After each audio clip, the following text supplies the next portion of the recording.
Hi, sixth grade. Today we're going to be talking about independent and dependent variables, and then we're going to use our independent and dependent variables that we talked about yesterday and today to write a hypothesis. And then we're going to talk about how important it is to follow procedures. So here we go. I'm not going to do this right now, but if you want extra practice, you can go ahead into the slide presentation and see if you can determine the independent and dependent variables. There are a couple of experiments in here for you to determine the independent and dependent variables.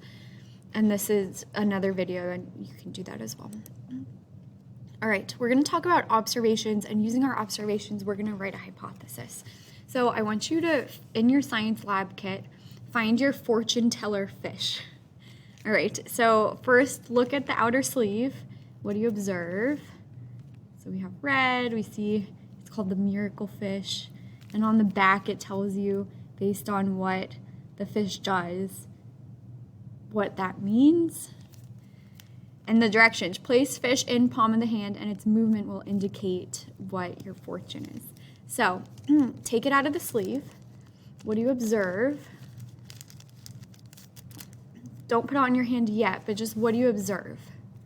Okay, it has some writing on it. Okay. Now I want you to place it into your palm.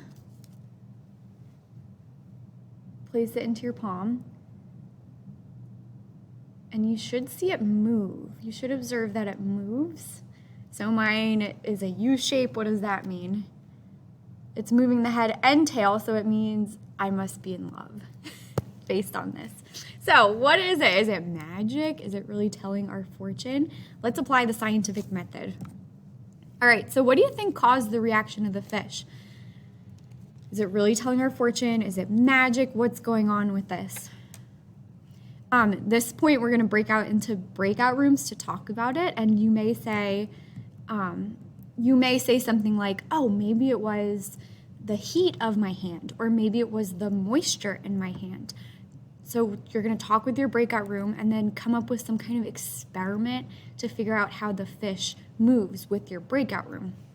So when we come back to class, we're going to talk about different theories you guys have about why the fish moves. And we're going to focus in on the theory that maybe it's the moisture in your hand that makes it move. So let's design an experiment to test the scientific question, how does moisture affect the motion of your fortune teller fish? So before we do this, we're going to talk about how we're going to make our experiment. So we want to test moisture. So as a class, we're going to come up with a way, and the way is kind of, I think what we're going to do most likely is that we're going to take 2 pieces of paper towel. We're going to dampen one of the pieces and leave one of the pieces dry. So our hypothesis we're going to come up with together. A hypothesis is like an educated guess. What do you think is going to happen? And in science class, we use this if, then, because format. It's like a sentence frame. So you put the independent variable after the if. So if, and in this case, what's our independent variable? What are we changing? We're leaving one paper towel undampened, and then we can dampen the second paper towel. That's what the scientist is changing. So this one is kind of wet, and this one is not wet. All right, so if I put the fortune teller fish on a dampened paper towel, then what do you think is going to happen? What are we measuring in this experiment? And we'll talk about this in class, but we're measuring the motion of the fish. Does it move or not? And because, what's your background knowledge? Why do you think it moves, or why do you think it won't move? That's where you use your science knowledge. So I could say, if I put the fish on a dampened paper towel, it will move because it's wet like my hand and it moves in my hand, or something like that. You're using your observations and your scientific knowledge to write this hypothesis. So after we come up with the hypothesis, we're actually going to test it.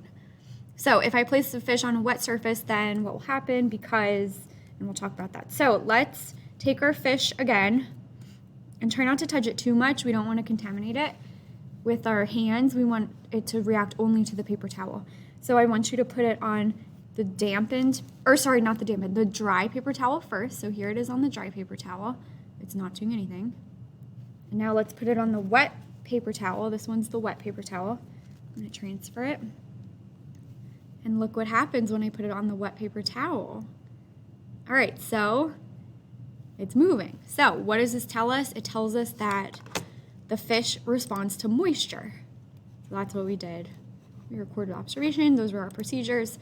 Okay, so was your hypothesis correct? So sometimes in science, our hypotheses are confirmed after an experiment or they're refuted. So it's okay if your hypothesis wasn't wrong. It's not like getting a question wrong on a test. In science, if your hypothesis is wrong, that's totally valid and that's an okay thing. And that is good because it tells us, it furthers our scientific knowledge. And then we're also gonna say what was the independent variable and dependent variable. Make sure that when we're doing experiments, you can always determine the variable. So the independent variable, just to remind you, was whether the paper towel was wet or if it was dry. And the dependent variable was the motion of the fish, and we'll discuss this again in class. So if you're curious, on the slideshow, it tells you why this happens. But this is a piece of cellophane, and it has little tiny pores inside of it that actually absorb water. So when it absorbs water, it expands. So when a certain side of the fish expands, the fish will move. So it's not a fortune-telling fish. It's not magic. It's just because it's absorbing water from your palm. Your hands are sweaty. All right, so, and you're welcome to watch this. This explains it in a little more detail. Whoops, we're not gonna watch it now. All right, so in class, we're gonna talk about why following procedures are so important. So in an experiment, it's important to make a hypothesis and to know how to make a hypothesis. And then after we make our hypothesis and we're performing the lab, it's so super duper important to follow procedures. So what we're gonna do in class is we're gonna take some time. Everyone's gonna open this step 2, how to follow procedures. And it's a slide presentation, and it'll make a copy for yourself. And what you're gonna do is go through each slide and follow the procedures very carefully and see how good you are at reading directions. And then we'll talk about why procedures are important.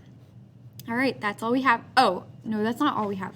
The final thing you're gonna do is to check your understanding. You're gonna go to Wednesday 9/16's folder. Then you're gonna go to step 3, check your understanding, and it's gonna take you to a Google form. In this Google form, you're gonna practice writing independent and dependent variables.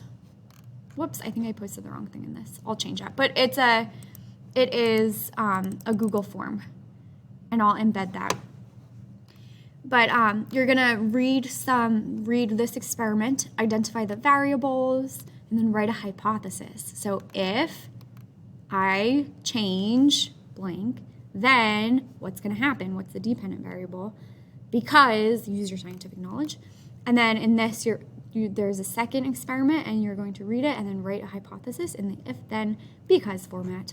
All right, email me if you have any questions. I'll see you guys later.